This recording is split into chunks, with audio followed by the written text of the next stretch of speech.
Hi, everyone. Good afternoon. As usual, I'll be giving just 2 minutes to allow you guys to come in before we start the business of the day. But even as you guys keep coming in, just wanted to say a shout out to each and every one of you.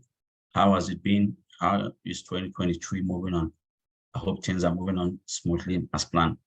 Those working at home, how has working remotely been? Those in the office, those on break, I hope you guys are having the better part of the day.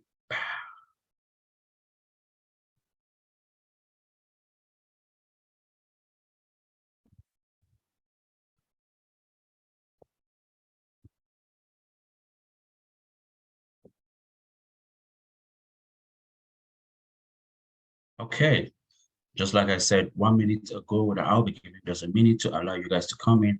I can see quite a number of names on my attendees list. Again, I will just take it off from here, even as more people join us for the event. Good afternoon once again and welcome. For those of you guys that are joining us for the first time, my name is Gagba Esahaya, and I'm a training coordinator of the Temple Small Business Development Center. The Temple Small Business Development Center helps small business start and grow. We offer free one-on-one consulting on a variety of low to no-cost webinars. We are proud to be part of the nationally accredited network of the Small Business Development Centers, which has over 1,000 networks across the United States. You are here this afternoon for a webinar on getting ready to enter the world of social media. A copy of the PowerPoint and a link to the recording will be sent to all the attendees. Being a webinar, all the attendees have been muted. However, we always encourage you guys to drop your questions on the Q&A or the chat box. Without further ado, please allow me to welcome my wonderful speakers, even as they take over the floor for the presentation. Elaina and Cassie, you guys are welcome. Great, thank you. All right, so as he mentioned, this is getting ready to enter the world of social media. Thanks for joining us. We're going to start, he gave a little bit of background, but, Temple University Small Business Development Center, here's some more information about it. The different communities we serve, Philadelphia, Montgomery, and Lower Bucks County. Our mission is to provide entrepreneurs and small businesses with the knowledge needed to make, their smart business decisions and to prosper. We're mainly funded by the SBA and then the DCED and Temple University. So, here's just a little bit of background related to that. Here's a little bit of, about me. My name is Elaina DeHoratius. I'm a consultant at Temple's SBDC. At the moment, I am largely working with clients who are in our PADTEP program, which stands for PA Digital Transformation and E-commerce. And we can talk a little bit more about that at the end, or if anyone has any questions about it. And again, with clients who are looking for assistance related to digital marketing. I'm going to be presenting today, and my colleague Cassie will actually be answering questions, monitoring the chat, and she will introduce herself as well. Hi, everyone. Thanks for joining us. So yes, a little bit about me. I also work with Elaina in the PADTEP program, working on looking at small businesses' websites, their social media, and their digital marketing strategy and e-commerce strategy overall.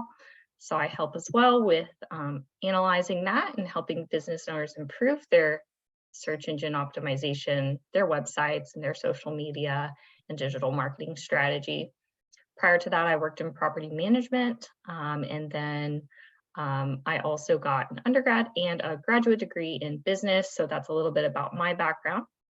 If you have any questions, like Elaina mentioned, please put them in the chat. I'll be answering them in the chat, in the Q&A, and then I might bring it up for Elaina to answer as well. So please feel free to ask questions in the chat, and looking forward to hearing your questions. All right, thanks, Cassie. So here's our agenda for the webinar today. We'll start with the introduction to social media and its benefits. We'll move on to the overview of various social media platforms, then segue into how to use social media for business, go over some FAQs related to social media, talk about next steps. And again, if there's additional Q&A that wasn't answered by Cassie or me during the actual webinar, and there's time, we'll do that as well. All right, so now starting again with the introduction to social media and its benefits. So first we'll go over what is social media. Social media is a computer-based technology that facilitates the sharing of ideas, thoughts, and information through the building of virtual networks and communities. By design, social media is internet-based and it gives users quick electronic communication of content. So content includes personal information, documents, videos, and photos.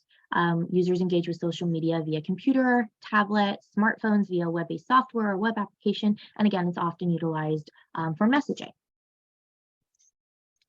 So understanding social media actually originated as a way to interact with friends and family, but it was later adopted by businesses that wanted to take advantage of the popular new communication method to reach out to customers. So the power of social media is in the ability to connect and share information with anyone around the world or with many people simultaneously. And so globally, there are more than 3 billion social media users, and social media is an ever-changing and ever-evolving web-based platform, as I'm sure all of you have realized. And according to the Pew Research Center, social media users tend to be younger. Nearly 90% of people between the ages of 18 and 29 use at least one form of social media. And further, these users tend to be better educated and relatively wealthy, or earning over $75,000 per year. So there are quite a few benefits of social media. And we just have a few listed here. And these continue to increase as social media becomes more enmeshed in society. So one benefit is brand awareness. So billions of people across the world use social media every day. And it makes sense, then to put your business where the customers are. So for example, roughly 60% of Instagram users said that they find new products using that platform. Another benefit is brand personality.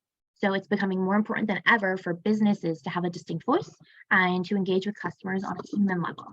So social media provides an easy avenue to do this, allowing you to develop an identity and a voice to showcase your brand values, and again, then to engage with followers. Another benefit is thought leadership. Social media provides an opportunity for businesses to both learn from and stand out from their competitors, thus establishing themselves as industry leaders through engaging and relevant content.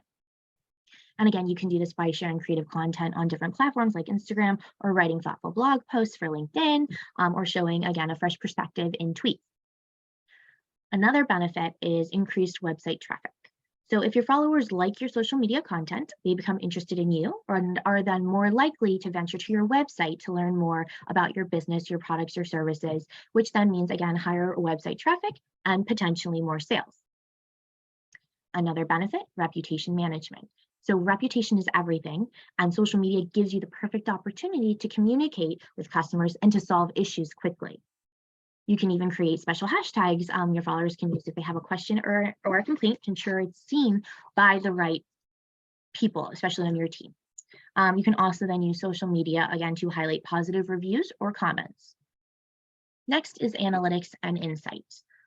Most social media platforms have their own analytics tools, again, which allow you to monitor things like your follower count, engagement rates, click-through rates, which then you use to tweak or alter your strategy. Again, it can then help you figure out what kinds of actual content your followers respond to best. And as I said, you then tweak your marketing strategy accordingly. Another benefit is competitor analysis. So social media isn't just good for engaging with your customers. You can also use it to stay on top of what your competitors are doing. So following your competitors, taking note of what seems to work well for them and what doesn't, you can then work those insights into your social media marketing strategy. And again, there's many more benefits of social media, but the final one we have kind of listed to talk about is targeted advertisements. So it is easier to create ads on social platforms. And the benefit is that you can then target them specifically to suit your audience. And research has shown that users respond better when ads are tailored to them.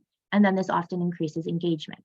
So a key takeaway is that there are many benefits to using social media for business, including access to analytics, boosts in website traffic, and the chance to develop a brand personality. I do also want to say I tend to talk quickly, so Cassie or anyone, if anyone needs me to slow down or you find I am talking too quickly, please just let me know. So next, we're going to move into the overview of the various social media platforms. Again, not all of them, but the more popular ones. And we are going to start with Facebook. So Facebook is a highly popular social media network with a varied audience, with over 2.7 billion active monthly users. So as such, every business should have a Facebook page. When used correctly, it can be invaluable to a small business. And you can use Facebook to share everything from photos to important company updates. With a business account, you have access to powerful advertising tools and again, in-depth analytics. Business pages also have a lot of customization options. So you can use it to highlight information such as your contact information, hours of operation, and the products and services that you offer. So roughly 3/4 of Facebook users visit the site on a daily basis. It's actually around 74%. So in terms of daily usage, this number is higher than Instagram's and Snapchat's own daily users. So here are some graphics. I'm going to explain them. This can be a little hard to read on the screen. So after 15 years of, more than 15 years, I'm sorry, of operation, Facebook is still one of the most used social media platforms in the US. It ranks second in platform usage after YouTube. And according to the Pew Research Center, 69% of US adults use Facebook.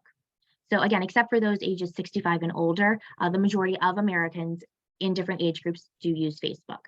It is important to note, however, that usage among teens has dropped in favor of a few other platforms such as YouTube and Snapchat. The network also leans more towards women, with 75% of women and 63% of men using this platform. And again, on this slide, you can see the demographic then of the breakdown, of demographics by age, as well as location demographics. So I'll go over them as well. So the breakdown of demographics by age include 51% of 13 to 17-year-olds who use Facebook, 76% of 18 to 24-year-olds use Facebook, 84% of 25 to 30-year-olds, use Facebook, 79% of 30 to 49-year-olds use Facebook, 68% of 50 to 64-year-olds use Facebook, and then 46% of people ages 65 and older use it.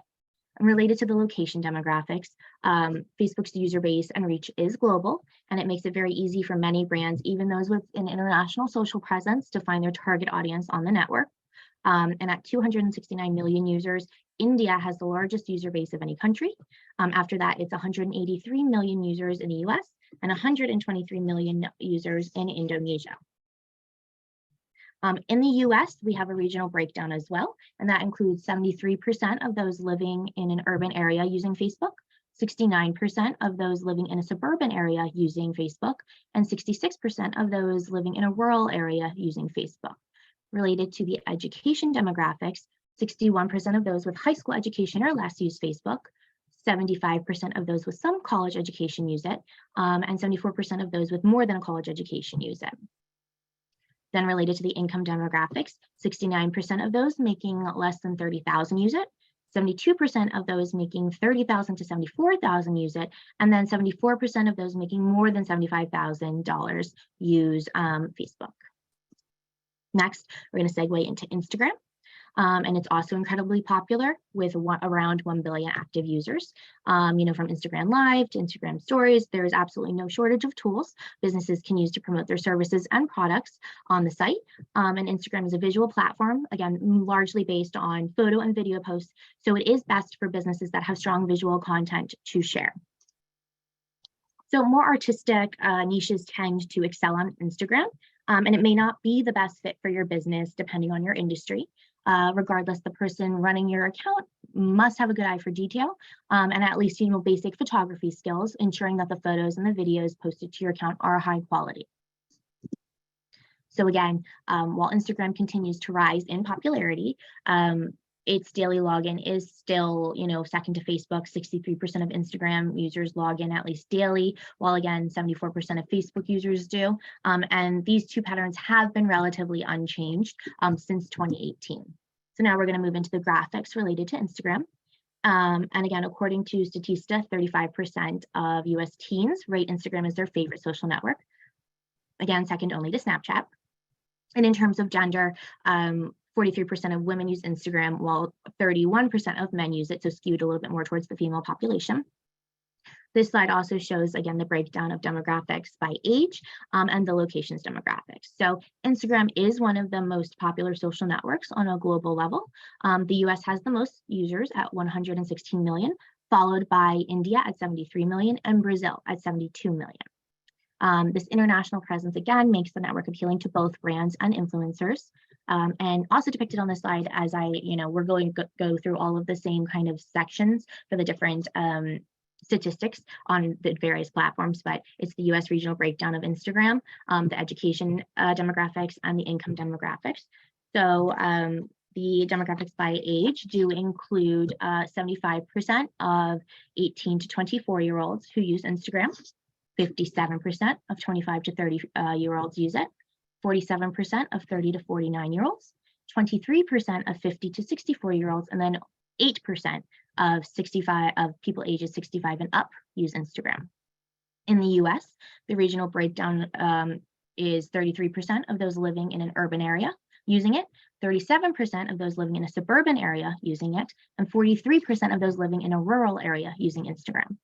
For the education demographics for Instagram, it's 33% with a high school education or less using it, 37% of those with some college education are using it, and then 43% of those with more than college education using Instagram.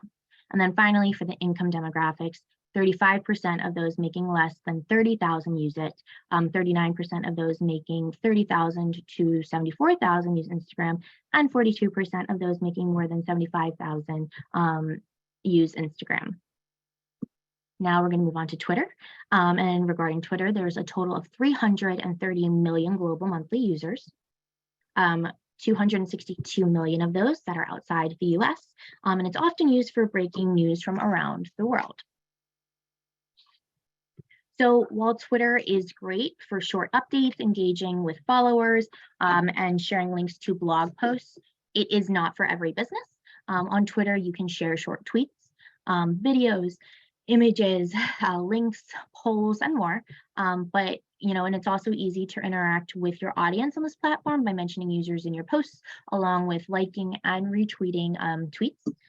If you're a highly visual business or you don't necessarily have a strong brand voice, again, you may want to skip the social media network. However, many companies do excel on Twitter, such as Wendy's. I don't know if any of you have checked theirs out. I highly encourage you to, if only, not just to see how they do it, but also for the entertainment factor. But they have a very unique on-brand voice on the platform, and they definitely use that to their advantage. So other companies also use this platform to handle customer service, because customers who are active on this platform often seek out companies to express their concerns or to share praise. And if you have interesting content and can voice that content in an engaging way, Twitter can be a very great tool for quickly spreading the word. Hashtags also help boost posts. And again, if a user with a lot of followers retweets you, your content could go viral. But with Twitter, again, it's important to find a balance. You don't want to just share your links or your media. You want to make sure that you're also sharing a lot of interesting, relevant content from other Twitter users. Now we segue into the graphics for Twitter. And again, usage of Twitter among US adults is lower compared to other networks, according to the Pew's report. In the US, 22% of adults use Twitter. And Twitter's format is, again, ideal for timely content, meaning the platform continues to be popular for news and customer service, again, as mentioned previously. So with the age and gender demographics, the gender breakdown for Twitter users, among US adults show that 24% of men use Twitter, while 21% of women use the platform. So within the platform, though, on an international basis, the breakdown is 66% men and 34% women. So Twitter location demographics, most Twitter users are outside of the US. However, the US does have the highest number of Twitter users. So if your company is interested in investing more in Twitter to reach those audiences, you want to make sure that your Twitter marketing strategies are fully developed. Again, on this slide, we have the breakdown of demographics by age, the regional breakdown in the US, the education demographics, and the income demographics. So for the demographics by age, it's 44% of 18 to 24-year-olds using Twitter, 31% of 25 to 30-year-olds using Twitter, 26% of 50 to 64-year-olds using Twitter, and 7%, of those 65 ages and older using Twitter. So in the US, the regional breakdown includes 26% of those living in an urban area using Twitter, 22% of those living in a suburban area using Twitter, 13% of those living in a rural area using Twitter.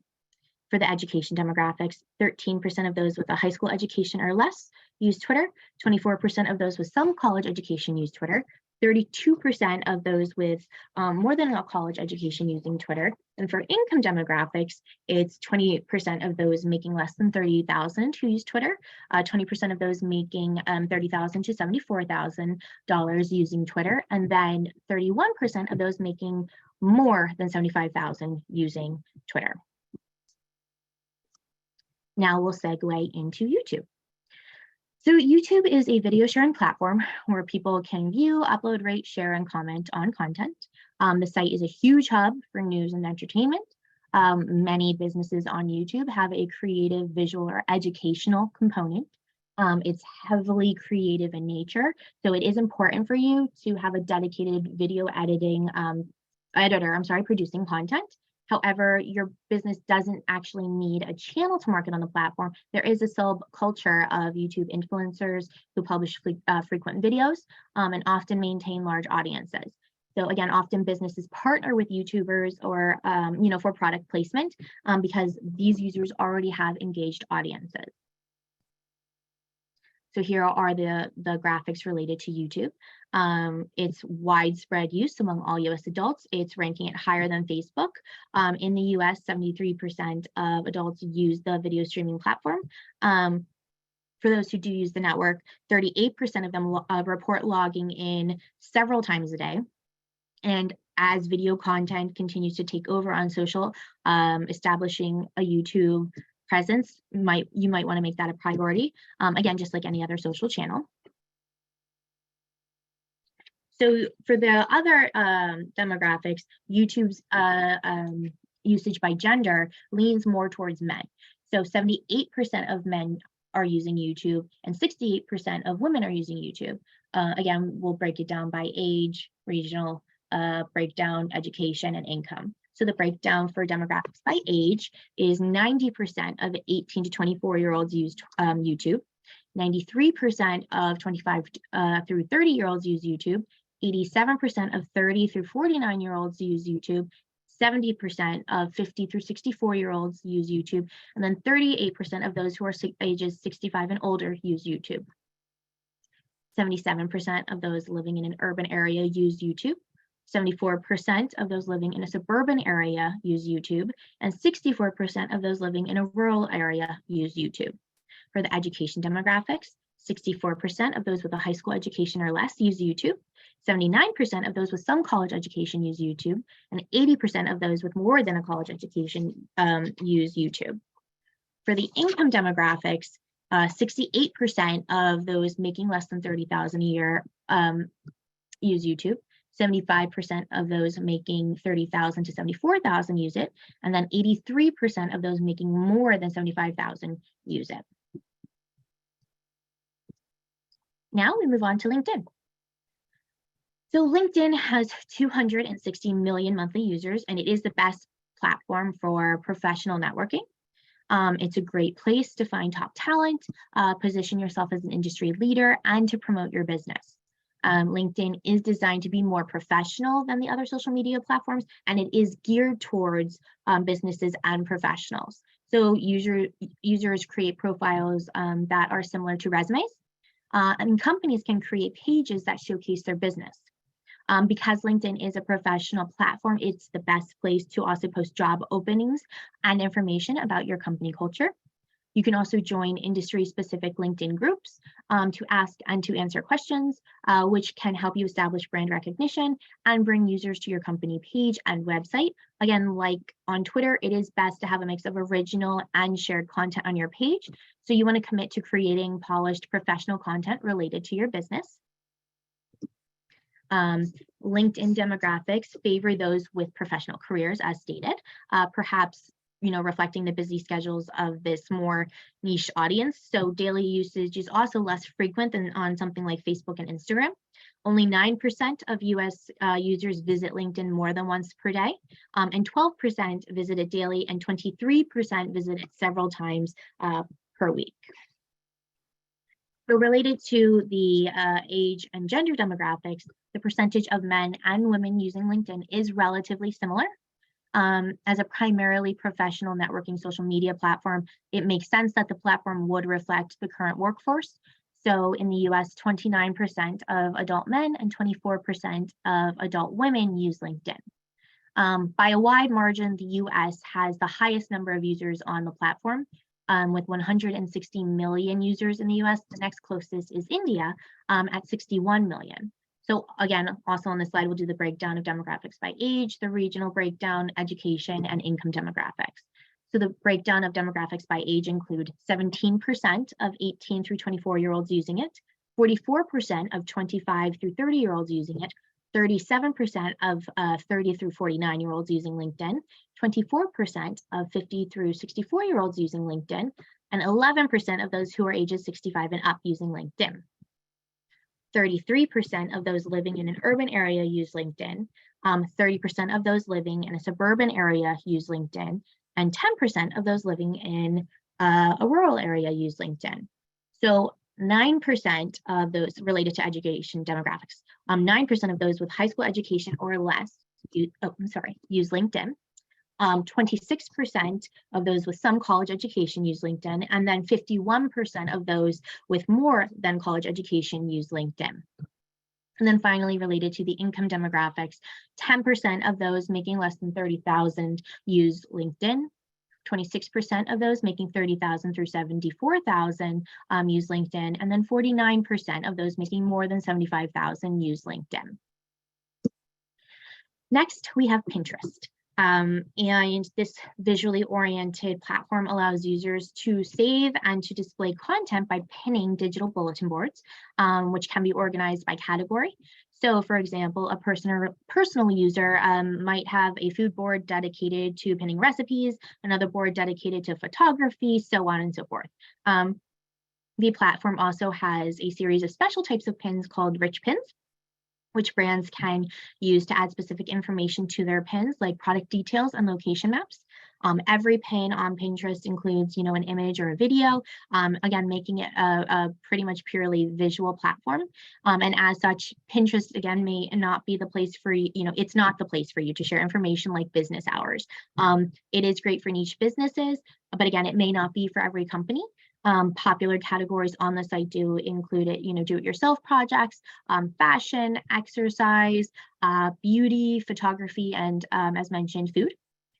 So again, it's not to say that businesses outside of these categories can't succeed on the platform, but it does make Pinterest an especially good marketing tool for businesses in those areas.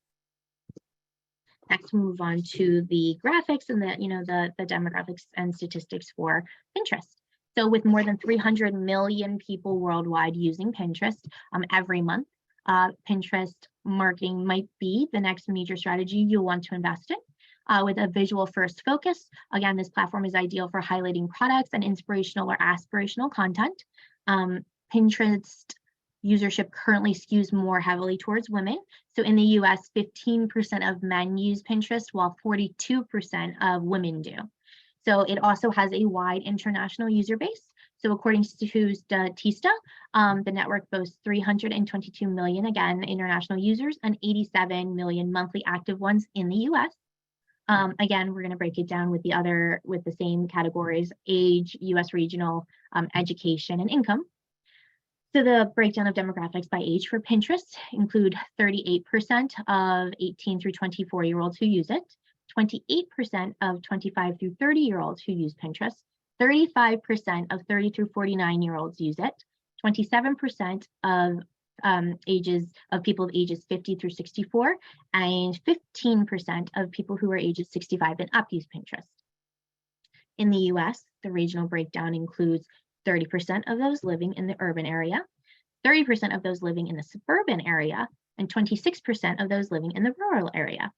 For education demographics, 19% of those with a high school education or less use Pinterest, 32% of those with some college education use Pinterest, and then 38% of those with more than a college education use Pinterest. For the income demographics, it's 18% of those making less than 30,000 using Pinterest, 27% of those making 30,000 through 74,000, and 41% of those making more than 75,000. Now we're going to move on to Snapchat. So Snapchat is another visual social media network that's known for its disappearing content. Users can send videos and photos to each other, or post content to the public stories, which disappear after 24 hours. Excuse me. This app has expanded to include chat and messaging, image storage, events and media content. Again, now content posted on Snapchat can easily be saved and uploaded elsewhere. Because posts are temporary, though, there is less pressure to create super polished content. And you can also see how many and which specific users viewed your story.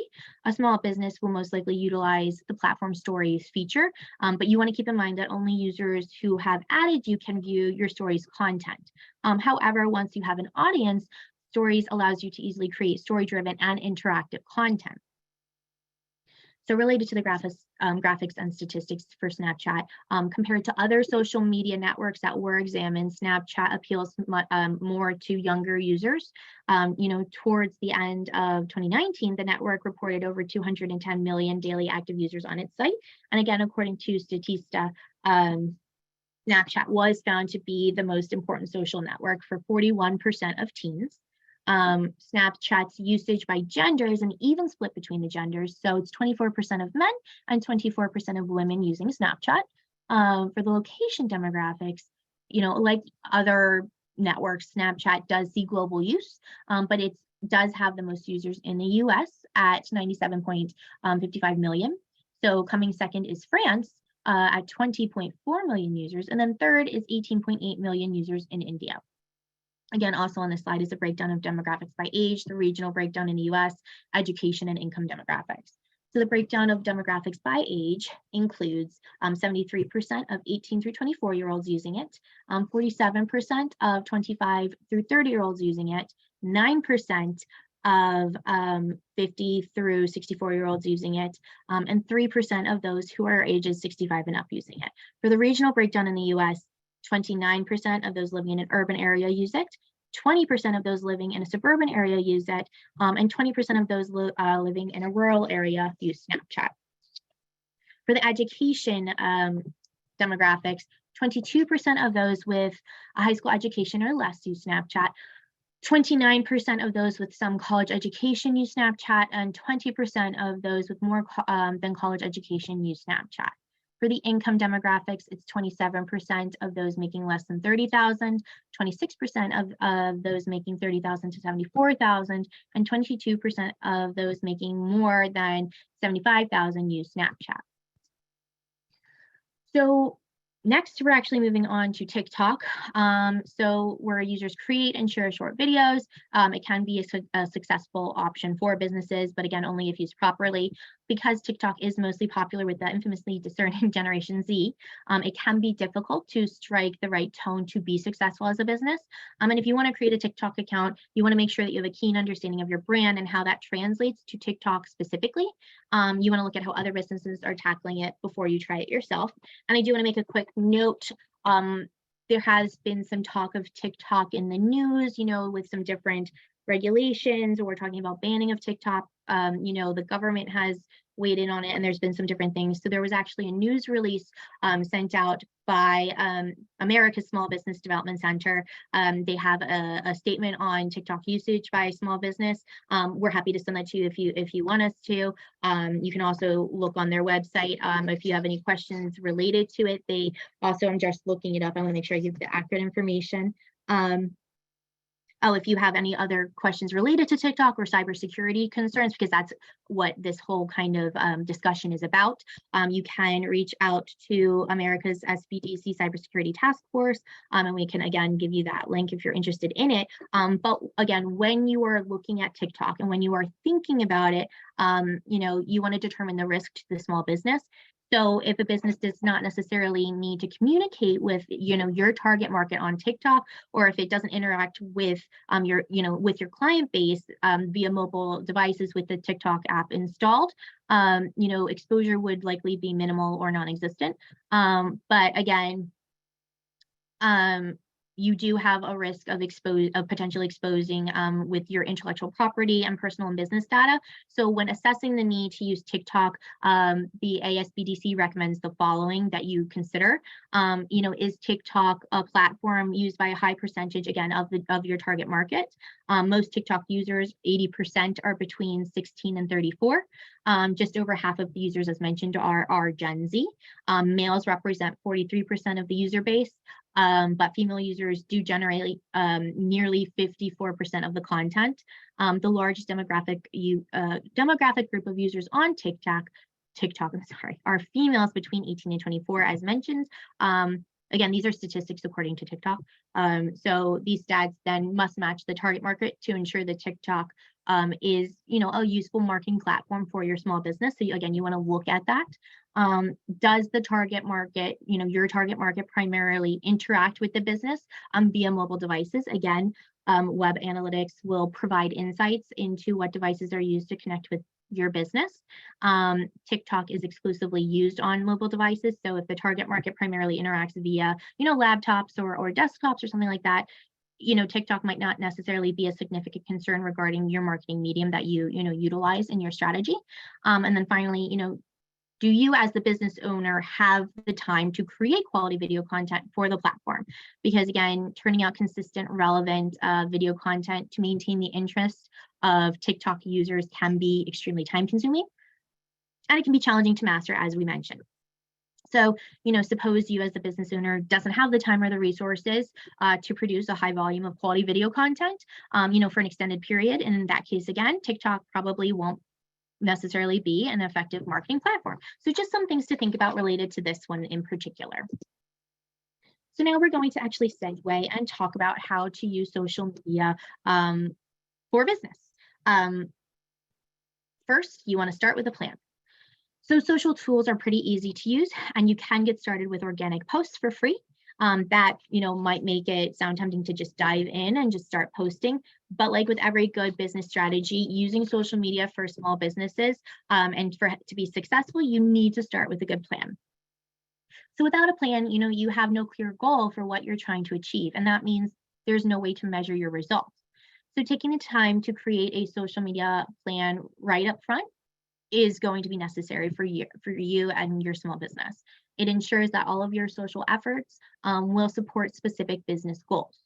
So here are some strategic social media tips that have been compiled. So setting social media goals and objectives, creating goals that follow the SMART framework. So they should be specific, measurable, attainable, relevant, and timely.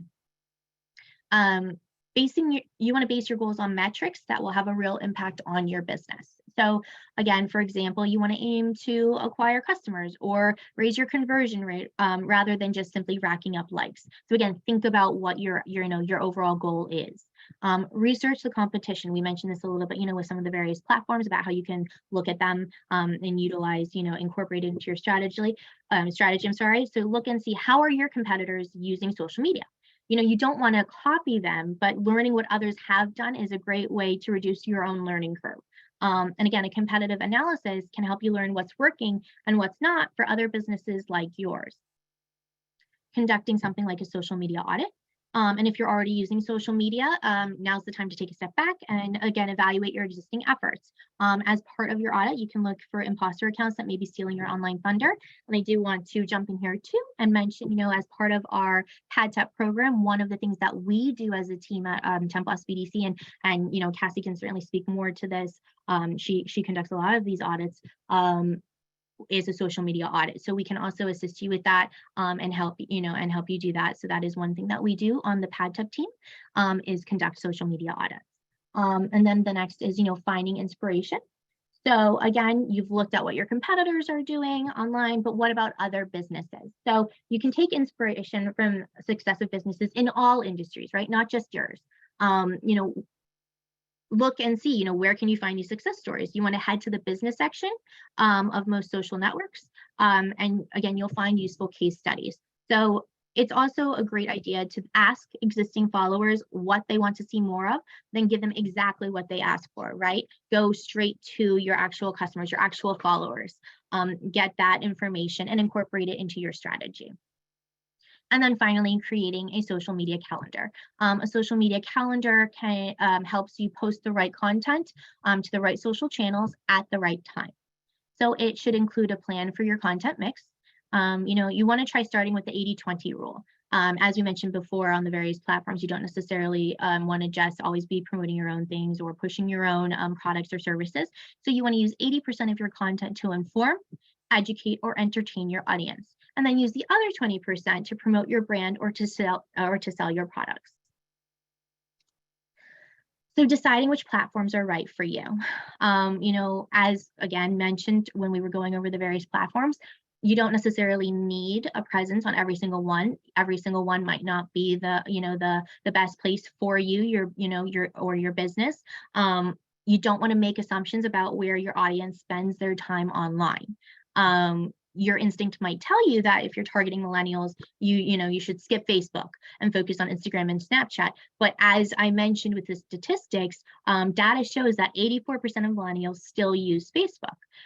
You want to use the demographic data to help gauge where your audience spends their time online. But again, you want to remember that these demographics are just an overview.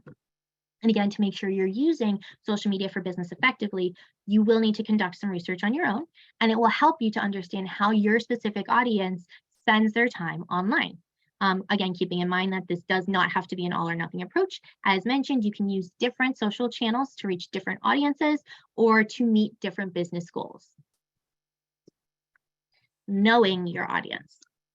So one reason using social media for business is so effective is that you can micro-target your audience. But again, first, you need to understand who your audience is. We'll keep going back to that. No matter what, marketing plans, digital marketing, in your business plan, huge part of that is knowing your audience. And you want to start by compiling data on your current customers. Then you dig deeper in with social media analytics. You'll start to develop a solid picture of who's buying from and interacting with you online. And as we mentioned, pretty much each of the platforms have their own analytics. You can also utilize other types of reports and other, just Googling it. And I'll talk a little bit more a little further down about some other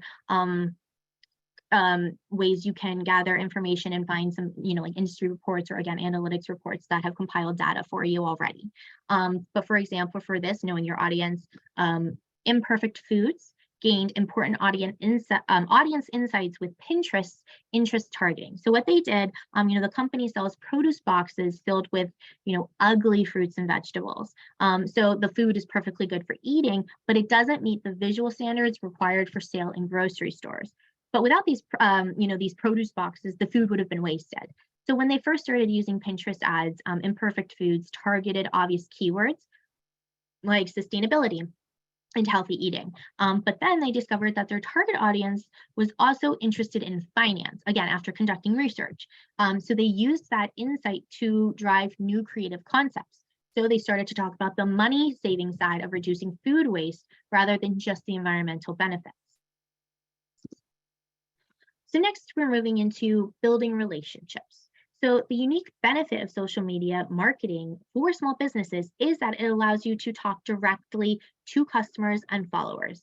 So you can build relationships over time rather than just asking for a sale up front. More than 40% of digital consumers use social networks to research new brands or products. And part of that discovery is getting to know who you are as a brand and what you stand for. So when people engage with your organic contents or ads, it's a great idea to engage back. You definitely don't want to be static related to social media. So this helps to build trust and to form a loyal following. Again, as fans share and like your content, you rise in the social algorithms and gain new free exposure. You also nurture relationships that can develop into sales over time. So for example, Erin Barrett, which is Sunwoven, if you're more familiar with it, has a very dedicated fan base of over 111,000 followers on Instagram. So the South Carolina-based weaver is very interactive with her followers, responding to pretty much every compliment and every question. So engaging with this maker on Instagram allows people to feel like they know and trust her before they invest in one of her pieces. And when she launches mini pieces at highly attainable price points, they sell out in a flash. So Facebook groups are another way, great way to build community and brand loyalty. So for example, the New York Times Podcast Club, the New York Times Podcast Club Facebook group is a book club for podcasts. So with more than 31,000 members, the group established the New York Times as a go-to source for information beyond breaking news. So it also motivates members to listen to the selected podcasts each week, helping to prevent listener drop-off. You can also build relationships with other entrepreneurs and influencers in your niche.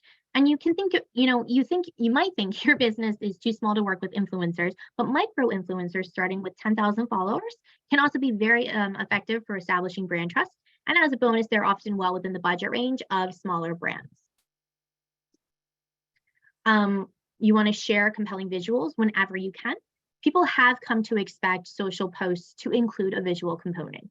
So the images shared on social drive real world action. So more than half of millennials and Gen Z internet users have said that their most recent fashion buys were based on images that they saw on social media.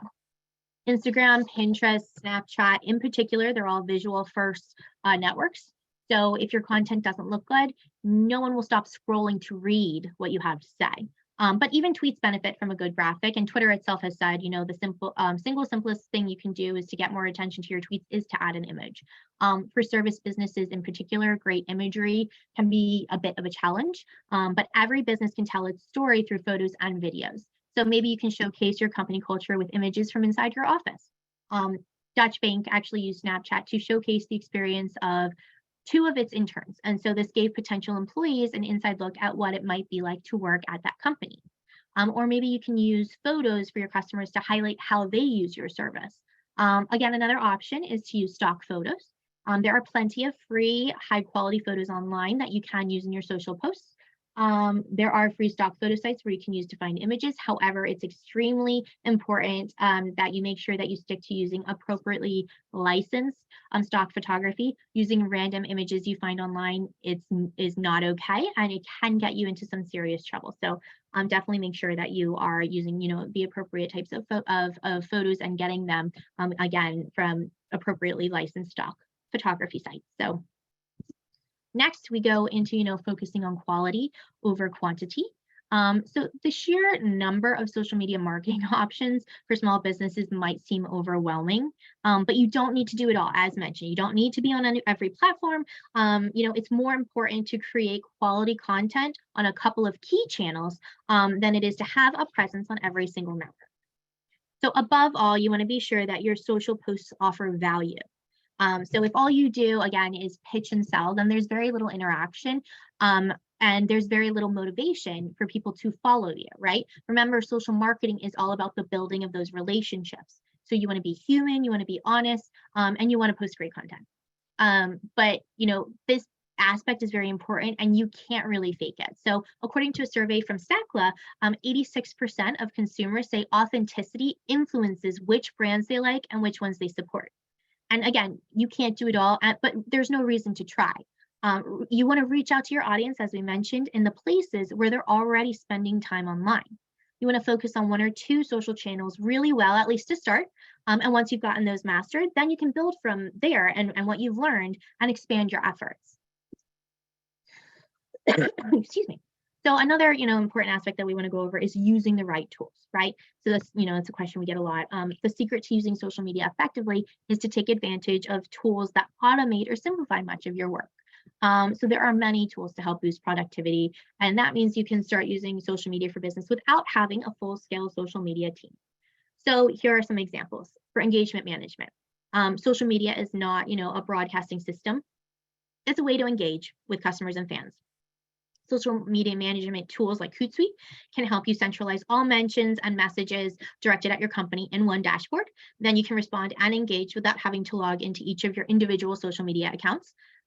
For analytics, again, getting all of that information in one place can help you get a better picture of your social media efforts overall. Something like Brand Watch allows you to create in-depth reports.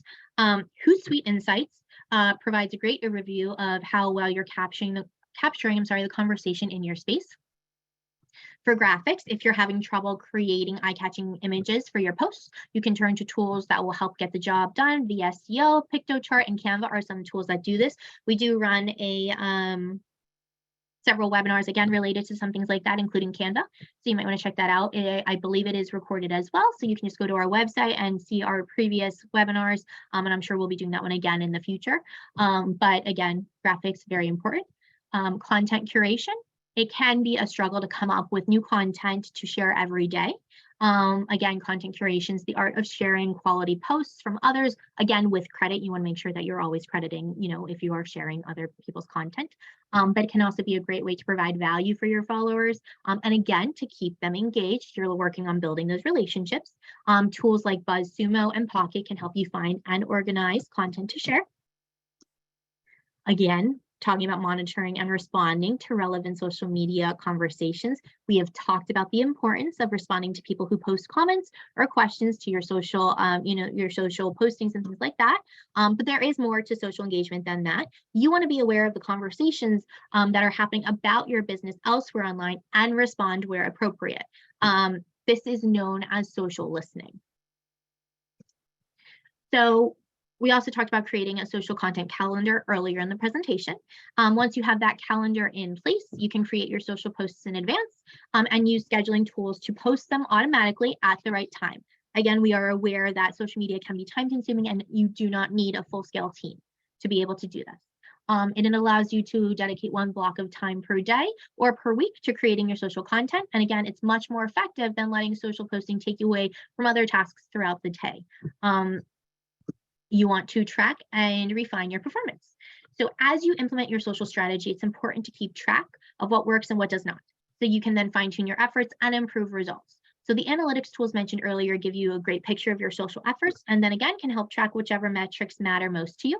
Once you have an idea of how your strategy is working, it's time then to start looking for ways again to improve, and you can make small changes that boost your success over time. Again, no matter the size of your business, social tools can help you better connect with your audience. Reach new potential customers, increase awareness of your brand, and again, if the possibilities, like I said, seem overwhelming, just start small, 1 or 2 channels, build them up. Again, take a focused approach, building it up from the 1 or 2 key networks, and then your social media marketing efforts can expand over time. So we're actually going to segue into some social media FAQs. So one of the more popular questions is, which platform should my brand be present on? As I mentioned during the webinar, but we'll talk to you about this too. If you're, in consulting SBDC, when you look at various things, what will be mentioned is, first things first is that, there's no doubt that your business should be on a social media platform, regardless of the industry, because the purpose behind having a social media presence, though that may differ from one company to another. So again, as a brand, you need to know where your audience is and start from there. So it depends on your business or industry, right? And it depends on your customer. Conveying messages to the wrong crowd, it will end up in a lot of dissatisfaction for all involved parties. Again, it depends on what product or services your business offers and who your customer is. If you don't know where they are, that's the research you want to conduct, because you don't, you have limited time and resources. You want to make sure it's going to be effective and efficient, and you want to make sure you're reaching it again to help with your overall goals, right? Is it, driving them to your website, promoting your services, your products? If you're not on the correct platforms, you're not reaching your target audience. So again, some channels are more focused on B2B, while others take a B2C. B2B is business to business and B2C is business to consumer. So again, the decision depends on the product or service that you're providing, again, as well as your audience. When should a business launch their social media? So for most events, we recommend, promoting at least 1 to 2 months in advance. The more time though, the better. So, 3 months before launching is great if you're able to do that. We also encourage you to secure usernames as soon as possible and to check the availability of usernames before even registering your business. So the more time you are on social media, the more time you have to build a community around your brand before you launch. Again, building fans and getting that engagement early on. relating to the username component, what do you do if the username that you want is taken? You can pick or come up with a new one or a variation. You can reach out to the users directly. You can report dormant accounts. You can file a complaint. And here are some of the recommendations for you to do, which is use business name checkers to check availability. Pick your business name and usernames at the same time. They should be short, memorable, clear, and easy to say out loud. You want to aim for the same username on all platforms. Continuity is very important. Again, you want people to be able to find you. What should you post? What should you say? Again, depends on your business, what your business makes, what your demographics are, who is the customer. Each social media platform is enticing in its own way, but using the wrong type of content on the wrong audience, you can be labeled as unprofessional. You don't want to hurt your reputation in your business. When and how often should you be posting? You want to look at the analytics and insights as mentioned before. It could be before work, lunchtime, after work, before bed. How often is ideally 1 to 4 times a day. You can choose a frequency that works for you. Again, the most important thing is being consistent, even if it's only posting a few times a week, especially as you start out on social media. You want to build that consistency so your clients, your customers, your followers know when you'll be posting. And some of those things that I mentioned before, like Hootsuite, and something else, Sprout Social, they're not the only two. Absolutely. Again, on Google, I'm sure there's plenty of other reports if you look it up, but those are two that do often provide a bunch of different information together. Reports on industry, industry specific reports on what the best time is to post for that industry. They'll compile all of those analytics, and they do it on a yearly basis, to my knowledge. So they'll probably have just published last year's, so you can look them up. And they used to be free. I want to say they still are, but they used to just, again, be something that they put together, and that you can find online. So is it okay to post the same content on each platform? In short, not really. People follow your brand on different platforms for different reasons. And so this means that you can't necessarily expect them to, expect to have the same audience across all platforms. So that being said, unifying your audience is something that you can achieve through storytelling. For example, using both Snapchat and Instagram. Brands focusing on visual content don't necessarily have to rely on only one of the two platforms. They can start a story by posting the making of on Snapchat, and then have more polished photos on Instagram. So how do you get more followers or increase your following? This is where the difference between quality and quantity becomes important and obvious. So posting frequent updates where you're asking people to follow you or to bring more followers, it's not really going to work. So buying followers might also sound like an enticing solution, but it's not really a viable one because paid followers aren't particularly known for engaging with content, and they're not loyal. You can drive engagement by delivering high quality content to the right people at the right time. So creative and unique content will do more than just that. It can also entice your followers to share it with their family members, friends, or professional contacts. Again, if this turns into a snowball, and you wouldn't want that to stop anyway, your content has gone viral. This is also very important, is how do you handle negative content? Comments, I'm sorry, how do you handle negative comments? While there are two main options to handle it, we recommend that you address them. Technically, you can ignore, delete, block, or filter them. But again, we recommend that you handle them and address them. So you can reply back with an apology. You can ask them to DM you or to contact you at your customer service email so they can have their concerns be addressed by you. You can say something like, so we can look into this further for you. Or, especially though, make sure within your reply that you do put the customer service email if that's how you want them to contact you. Or again, you can apologize and let them know that you've DM'd them, so that you can discuss or address or look into this matter further for them. The important part is that you want to try and take them off the comments of the posts. And you want to answer though, to regain trust and to engage with customers.